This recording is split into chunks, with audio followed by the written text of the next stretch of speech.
మురుగు పడిపోయింది. ఇప్పుడు ఇంత చేసిన జగన్ 11కే పడిపోయినప్పుడు మనల్ని ఎవడు అడుగుతాడు, ఏం చేస్తారు అనేది వీళ్ళ నమ్మకం.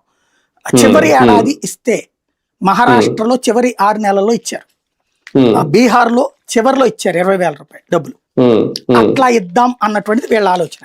కరెక్టే గాని వాళ్ళకి మనకి తేడా ఏంటంటే వాళ్ళకి మొదటిసారి పథకం అమలు చేశారు కాబట్టి చివరిలో ఇచ్చి నెక్స్ట్ మళ్ళీ మేము వస్తే గనక కంటిన్యూ చేస్తామన్నారు కాబట్టి వాళ్ళకు ఓటేశారు. బట్ మన దగ్గర అట్లా కాదే, ఎప్పుడో అలవాటైపోయారు. అలవాటైపోయి ఏడాదికి 18,000 రూపాయలు డబ్బులు తీసుకుని చేయూత కింద ఫ్రీగా షాపులు పెట్టుకుని బళ్ళు పెట్టుకుని ప్రశాంతంగా నడిపారు. అట్లాగే అదేది దాని పేరేంటిది, ముద్రా రుణాల పేరు మార్చి జగనన్న ఏదో పేరు పెట్టారు, అది దాని కింద 10,000 25,000 అలా తీసుకోవడం, అప్పు తీరిన తర్వాత మళ్ళీ దానికంటే ఇంకో 5,000 10,000 అప్పు తీసుకోవడం, వడ్డీ కూడా పావలాను 10 రూపాయలే, మిగతా డబ్బులు వేసేవాళ్ళు. అది కట్టాక ఆ డబ్బులు గవర్నమెంట్ వేసేది 0. అది ఒక రకంగా వాళ్ళు బాగుపడ్డారు.